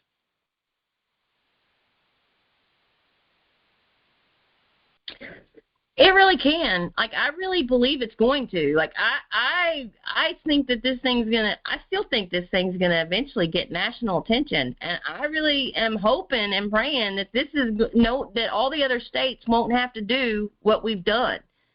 That this will push that whole thing over all at once, and it'll make it easy for the rest of the states to come up, and they won't have to have gone through this. And I don't seem to think Anna seems to be real worried about it either. You know what I mean?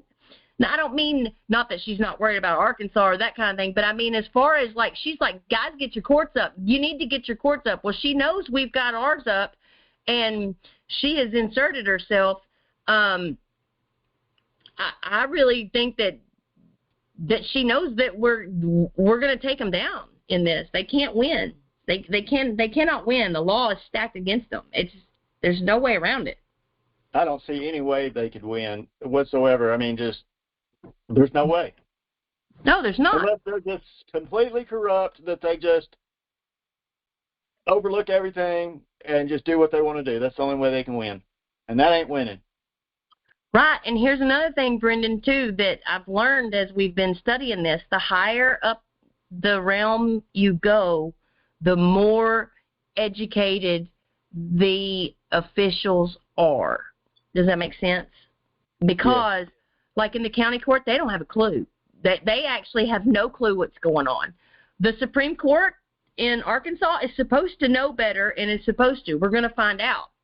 But the U.S. Supreme Court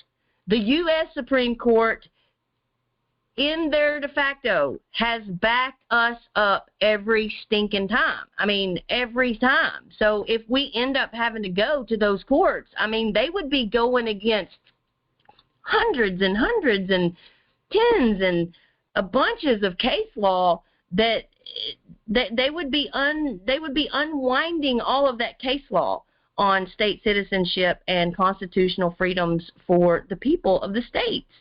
Right. And they just won't do it. I just think if we end up at the Supreme Court, I'm really hoping we get it here at the Arkansas court, but I really think if we ended up at the Supreme Court, it would be a no-brainer. They can't go against, if they went against all of their past judgments, that's precedent, and there's not enough case, I don't see any cases against it. So they would be actually setting precedent against all of these cases that have held true for so long. And we've got a bunch of them. So we're in a good spot, guys. Yeah, the guy that wrote that letter, it sounds like he's never, all he could say is that we're making it up. Is what it sounded like. Yeah, and not only that, when you go back and read that letter, it's 7 pages long, but it's like 3 pages where he just quotes sovereign citizen, for 4 pages. Well, what the heck? We're not that. So, you should have never even mentioned that, because that's an oxymoron. So, you can just scratch 4 pages out of your whole response there. And then to say that our courts are frivolous, he mentioned about 15 times. He mentioned frivolous, but there again, he can't prove that they are. He couldn't prove that they were frivolous. He had no proof whatsoever. True that. It was all speculation. Well, thank you. I feel better now. I can't wait. So Monday, guys, I mailed off all of the stuff that we sent into the Supreme Court. the writ of prohibition, the motions, and then the response from Tim Griffin. And I sent it to her. I can't wait. She is going to come. Y'all know she is going to come unglued when she reads that letter. I'm not sure what she'll do. I'm sure she's going to get more involved then. I hope she gives that man a call. But yeah, I think I think everything's going to be okay. I think we're in a good place, and I'm grateful we have the support of Anna. I think she's come in right at the right time. She actually really couldn't come in much before now because she can't really interfere too much in our state. Hey, one thing I definitely felt, and this is just one person's perspective, okay, but when I read that 7 pages, well, actually I didn't read it all, but I read the main part of it, and I just took it, word by word, and it's like, what is being said here?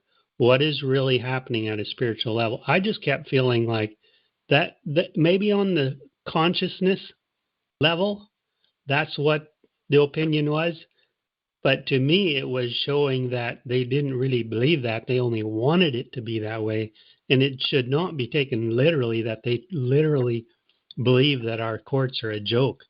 I think deep down, I felt that the true feeling was they're terrified of it being right because they are very badly in the wrong. And that I could not get away from that feeling. I just soaked in every word that was said for the part that I read. And it's like, I just kept feeling that come through. It's like, you don't take this literally.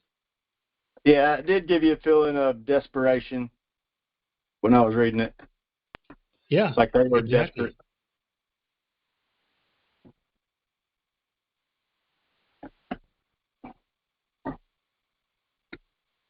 And whoever reads that, I think, is going to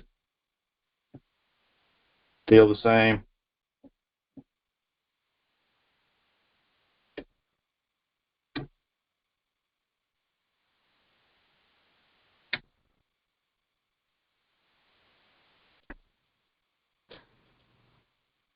So Chris has a question here. He says, my mic isn't working, but I want to know what happens to all these state of state and district clowns along the way up. Well, I don't know, but I think because, guys, these courts are really getting shown who they really are all over the country.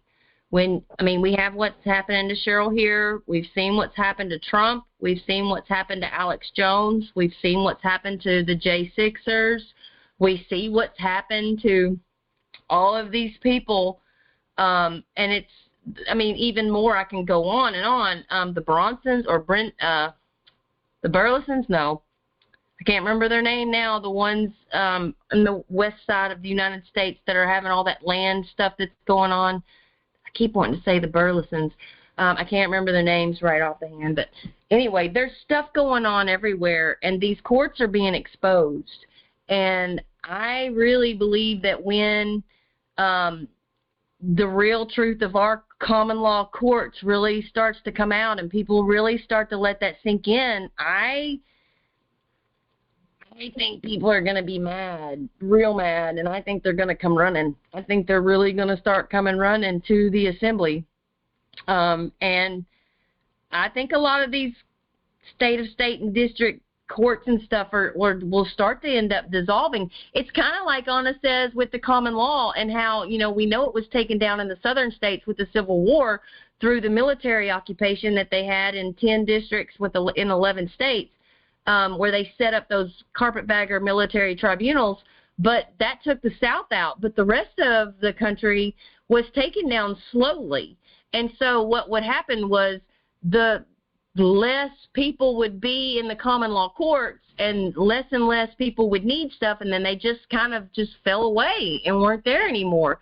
I think they're either going to be taken down abruptly, or it's very possible that over, the next few years or whatever, they'll continually people will be populating American State National, and once you unpopulate there, there's no jurisdiction there anymore. So I think that it'll either go away fast or it will slowly just be taken down. One of the two. That's kind of my thoughts on it. Chris, anybody else have any thoughts on Chris's question?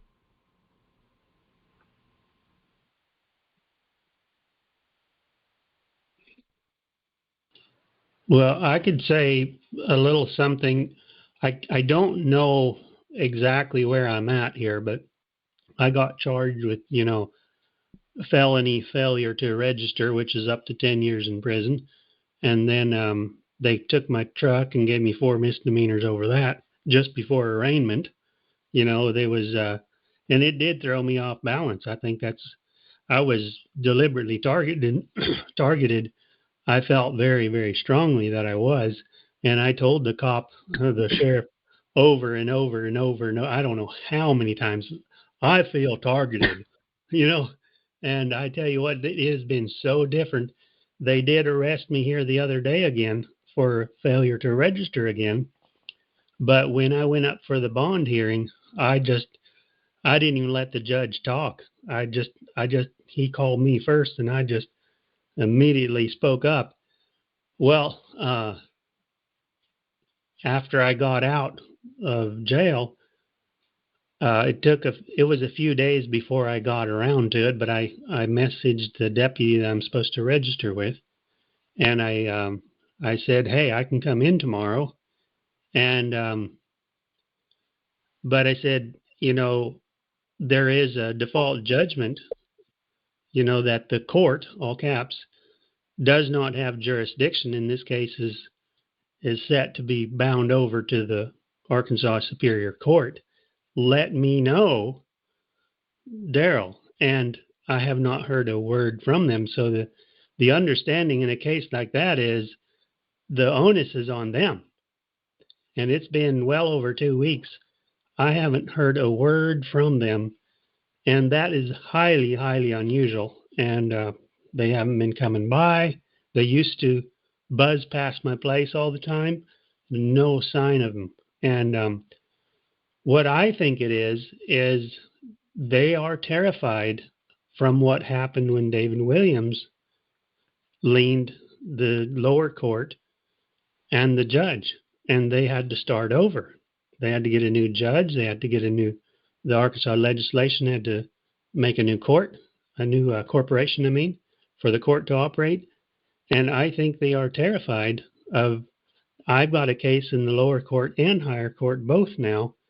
And this time, not only are they dealing with the same paperwork they saw before when they lost their court and their judge, but we have our court running now. And I think they're terrified that they could lose both. They don't know what I'm going to do. I think leaning the court is like Amber said when I said it the other day. She said, bingo. I think they're about money. And there are ways to do things where they stop and think. Because this is a little place, kind of like Garland County. They do all kinds of crap all the time. And for some reason, all of a sudden, the sheriff deputy, when he did, stop me, he didn't say anything about my pickup and not having license or registration, and he even let me drive home or travel home, and even offered to help me feed my animals before he took me into custody. And he said he'd never done that before in his 6.5 years. He'd never done that. And just the way he said it, it was like he was coached to say that, because they knew that I was very disenchanted with what they pulled off,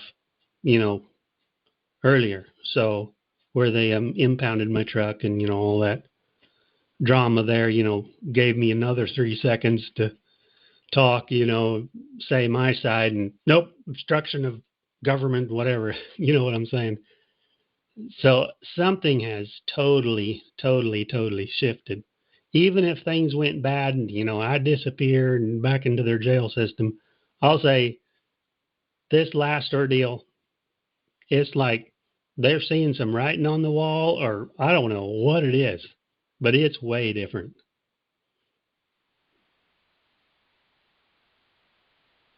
Well, that is good news.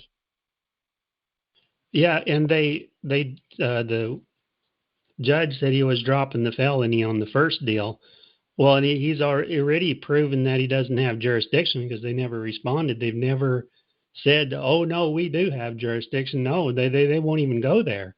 So this other felony, if I'd have been smarter, went during the bail hearing, I might have been able to get out of the charging process right there if I'd have just knew. I couldn't shift gears fast enough because I was getting the second felony. You know, I didn't know any idea where I was at. The last I knew, they were pushing pretty hard, you know.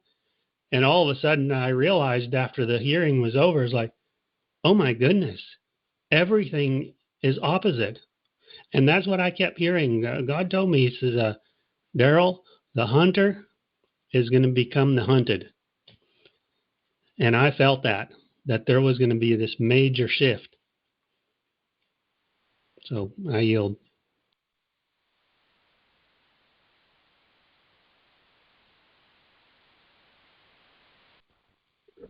That is so true. And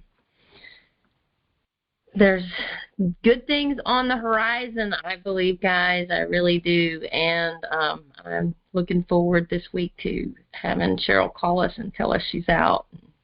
That is going to be great. We'll see how things go. That's the energy and the expectation and the visualization and the frequency. That is what I'm pushing out.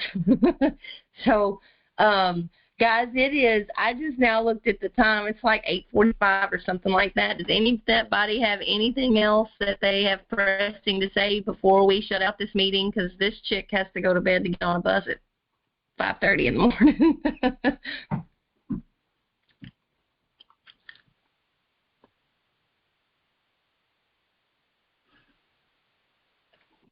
Good night, All right. everybody. Yeah, go ahead. Yeah, if nobody has anything else pressing, then we're going to call it a night. This was great. I so much love talking to you guys and hanging out with you guys and learning and growing and being unified as we grow and build this thing together. So y'all have a great night, and we will come back next time.